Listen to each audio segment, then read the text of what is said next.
Nika, c'est tout bonnement l'onomatopée de quelqu'un qui sourit. C'est pourquoi One Piece aura toujours été l'idée, je pense, d'un combat entre le yin contre le yang, entre le soleil contre la nuit. Tout cela à n'en pas douter qu'il y a 800 ans, le jour, le soleil, l'aube a perdu contre la nuit, qui elle a réussi. Après, Oda, il est beaucoup trop fort dans les intégrations, dans les présentations de personnages, dans les présentations de nouveaux personnages ou de nouvelles puissances ou de vraies formes. Et vu qu'il est... En fait, c'est comme Rob Lucci. Rob Lucci, quand il te le ramène avec un Zoan éveillé, limite, tu te dis, mais c'est un truc de fou furieux, Zoan éveillé, on n'a jamais vu ça, c'est un truc de zinzin, il a quel niveau? Et 1 ou 2 chapitres après, t'as Kaku qui a éveillé son fruit. Donc en fait, c'est même pas assez impressionnant que ça pour Lucci. Alors que quand il te l'introduit, tu pètes un câble. Tu te dis, attends, mais c'est un truc de fou. Comment ça, Lucci, il a éveillé un fruit? Il a quel niveau, le bonhomme? Au final, après, il te met Kaku.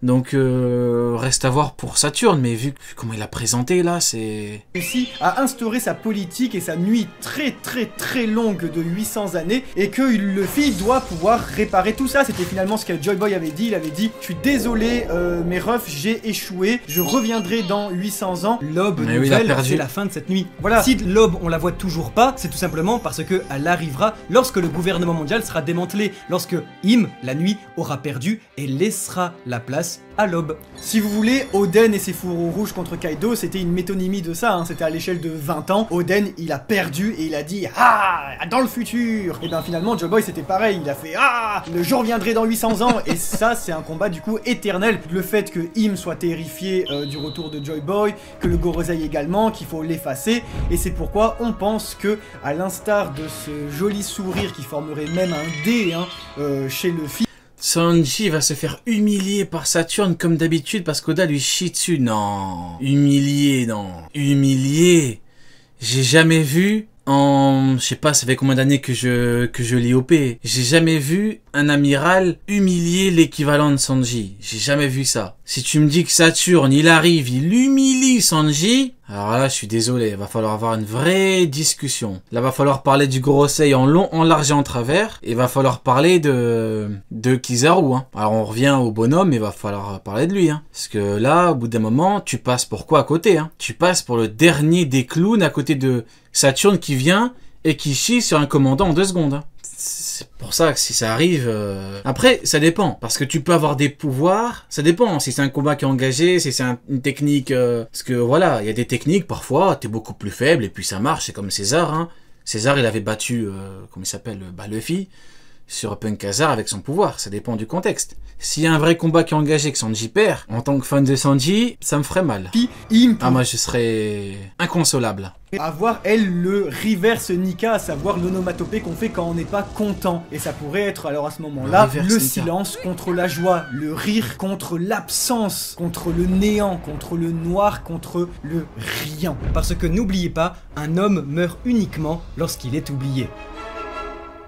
Et alors, c'est à la fois épatant et nostalgique de voir que tous les individus qui venaient leur parler dans la chambre, que ce soit... Oda, il a réussi à me hyper les mecs du Gorosei. C'est un truc de fou. Je sais pas comment il a fait. Il a réussi à me hyper les mecs du Gorosei alors que je n'avais strictement rien à foutre d'eux. J'en avais foutrement rien à foutre. Même si bon, je me disais quand même que c'était bizarre parce que les amiraux ils commençaient à leur chier dessus beaucoup trop. Ça me paraissait quand même louche. Je l'ai répété, ça fait plusieurs mois que je le répète. Hein. Le dernier en date, enfin excusez-moi, Akainu, enfin il sort du bureau, t'as un mec qui dit sale chien mon homard. Bon, si ça c'est pas juste Oda qui a envie de chier sur Akainu, je sais pas ce que c'est, hein, au bout d'un moment. Aramaki, Fujitora, Kizaru là qui vient de se prendre une patate, il a vu les étoiles. Akainu, sale chien mon homard, ça me paraissait quand même bizarre. Et dans la dernière pré-chap, j'ai dit que Oda il est en train de déconstruire la marine totalement, t'as même Garp carrément qui a perdu. Sur la ruche, carrément il s'est fait... il a perdu. Je vous disais que c'était extrêmement louche. Maintenant, là, Oda, il est en train de partir vers quelque chose d'autre. Hein. Les mecs du Gorosei, apparemment, font partie du chemin. Et les amiraux, a priori, ne font pas partie du chemin. Et ça peut être triste, hein, mais... Shanks ou encore avant. C'est le cas, hein. Force est de constater que Kizaru, à côté, qu'est-ce qu'il fait, quoi? Il fait le clown, il fait des esquives, il repousse Luffy, il arrive pas à taper Vegapunk, bon. Même Akainu ou tout. Reste à voir Saturne, hein. Peut-être qu'on se hype pour rien, peut-être qu'on se hype alors qu'il va se faire gifler, on sait pas. Les hommes de la marine qui viennent dire Gorosei-sama, il s'est passé ceci, cela dans le monde, ils montraient une forme qui était attendue par les gens qui allaient la voir. C'est ça qui est très malsain, c'est comme on dit, le diable prend une forme familière, c'est une araignée vache absolument dégoûtante qui... termine. Ça fait 50 fois qu'il dit qu'il est dégueulasse, Saturne. Un petit costard familière, c'est une araignée vache absolument dégoûtante qui s'est mis dans un petit costard pour en fait ne pas choquer. Il fait que lui chier dessus, ça fait 30 minutes là. Le monde, et c'est là qu'on voit la force visible de ce gouvernement. Ah, il veut pas lâcher le steak là, il veut que lui chier dessus. Pourquoi, je sais pas, mais... Cette véritable vitrine qui possède tout un pan occulte, à savoir ces 5 mecs. Après, j'aime bien, parce que d'un côté, t'as les amiraux qui sont classe, vous voyez, ils ont des beaux costards et tout, même en forme de combat, hein. Et puis t'as eux, bah du coup, des démons... C'est vrai que c'est deux trucs différents. C'est vrai que c'est vachement bien. Complètement dégoûtants qui vont... Mais celui que j'attends, c'est Garling aussi. Il m'a hypé, il a réussi à me hyper Garling. Là, il m'a hypé les mecs du Gorosei. J'ai hâte de voir la suite. Hein. Alors, honnêtement, j'avais pas de grandes attentes par rapport à ce camp-là. Pourquoi? Parce que, voilà, malheureusement, les amiraux se font chier dessus depuis un certain temps. C'est comme ça. C'est malheureux, mais c'est comme ça. Et là... Il m'a hypé les Chevaliers Divins, il m'a hypé le Gorosei. Incroyable. Un serpent absolument plus dégoûtant encore. Dès qu'ils ont fini leur petit truc satanique dégueulasse, viennent dans leur belle chambre. Petit truc satanique dégueulasse.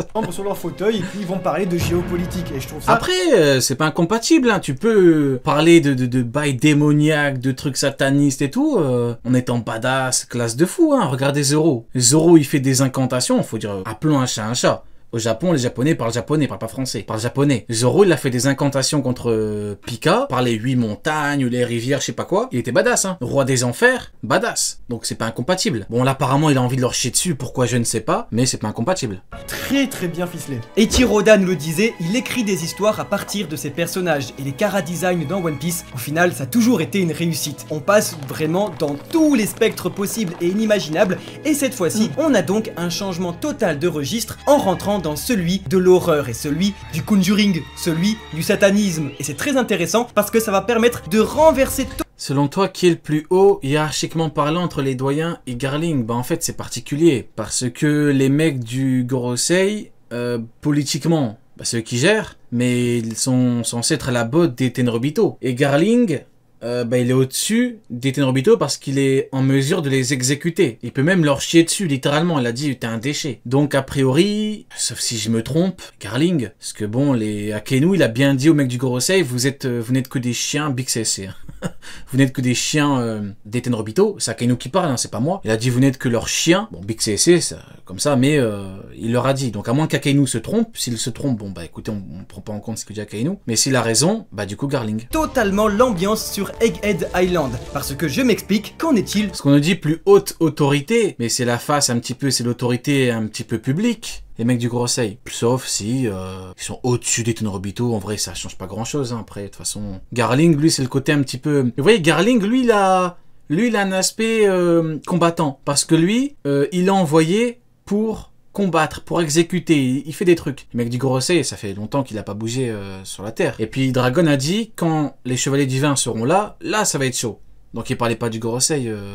Donc Garling, lui, il a un côté un petit peu combattant. Saturne, ça vient d'arriver que maintenant. Peu de retard, mais c'est arrivé. Hein. De la suite, que va-t-il se passer? Eh bien, je vais vous le dire, moi, les amis. Ça permet de créer une magnifique tension. Vraiment, la dernière case, elle fait peur. Elle nous rappelle un peu des mauvais souvenirs, hein, quand on voit une grande personne devant. Mais ce que je trouve vraiment, pas bizarre, mais vous voyez, si vraiment Oda voulait faire de la tension à fond, il aurait pu faire en sorte que Luffy, bah du coup, il perd un petit peu son énergie, son endurance, et il te met Kizaru à côté de Saturne. Vous voyez, il aurait pu. Mais Oda, il a pas voulu. Vous voyez, pourquoi? Je sais pas. Oda, il a vraiment voulu que Luffy lui mette une golden dans la face. Il voulait pas terminer il voulait vraiment mettre en avant que Saturne. Oda, il a dit Kizaru, non. Toi, tu tombes. Maintenant, est-ce qu'il va revenir ou pas? On verra au prochain chapitre, mais il a vraiment voulu mettre en avant que Saturne, pas Kizaru. Kizaru, il a dit, c'est bon, ça fait quoi, 5 chapitres, là, hein? 4-5 chapitres, hein. Donc peut-être qu'il va pas se relever.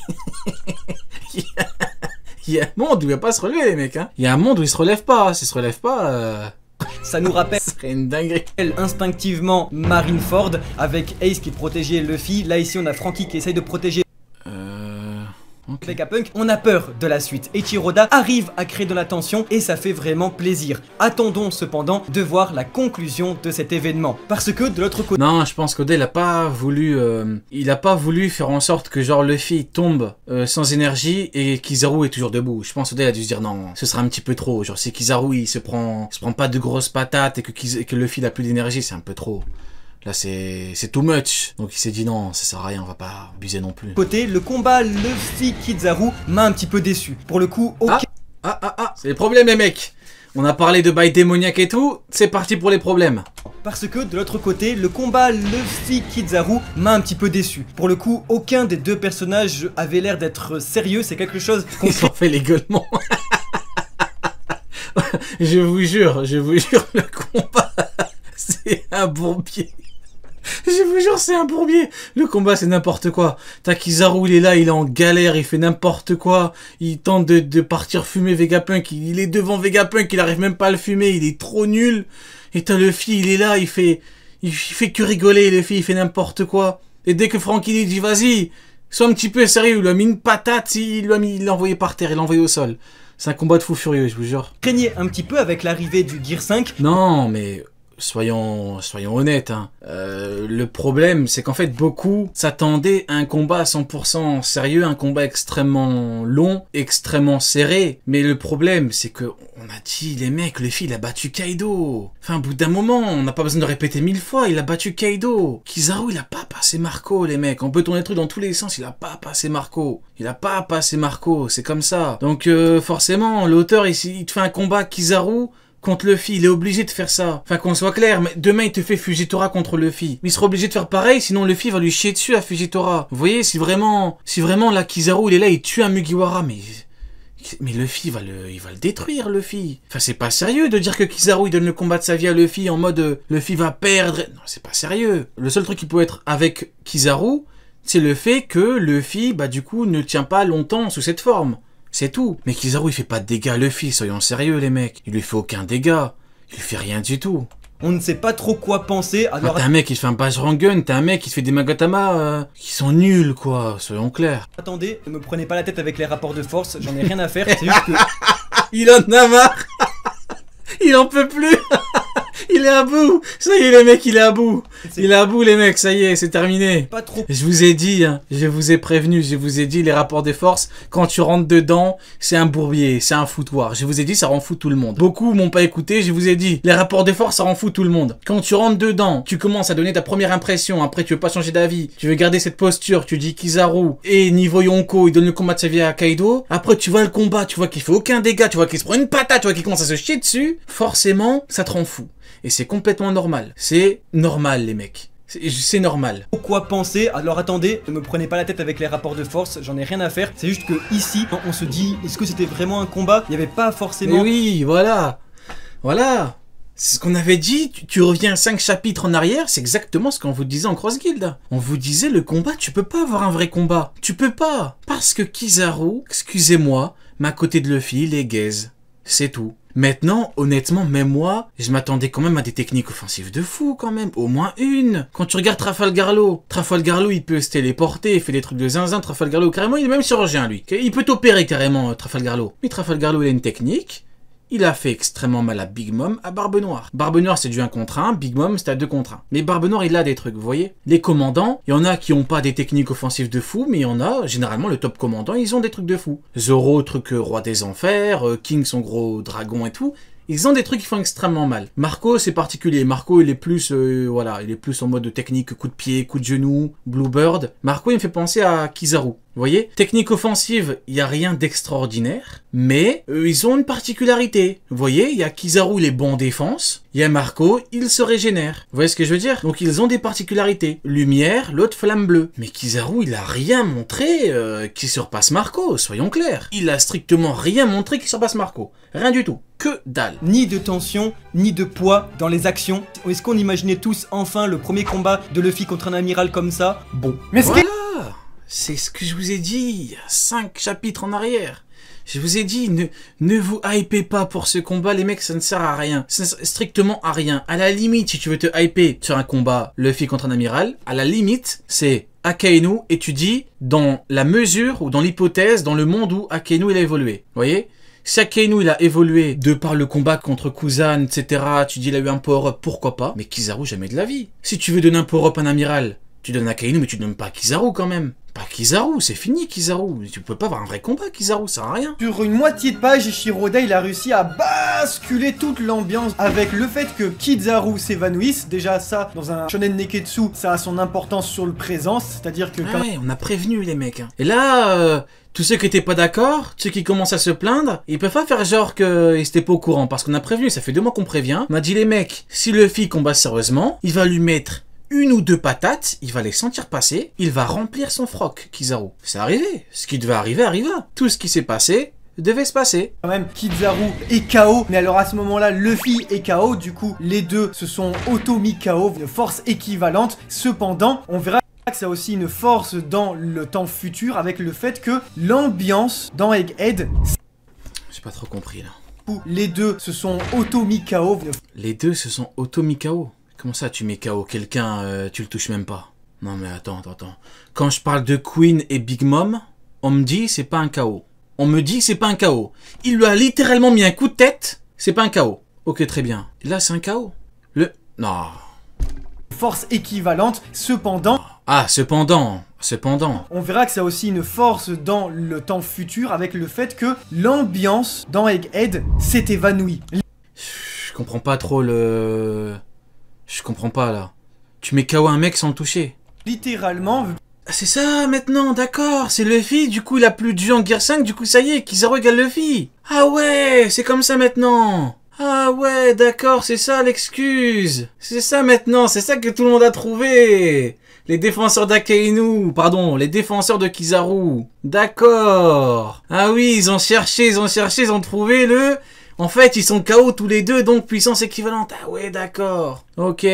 Puisque cet individu bizarre... Donc, Luffy qui combat King le Lunaria, qui ne peut pas lui faire de dégâts parce qu'il n'a pas fait de dégâts au Séraphin. Si Luffy tombe KO, et que King, bah du coup, non. Du coup, King est plus fort que Luffy. C'est ce qu'on me dit, du coup.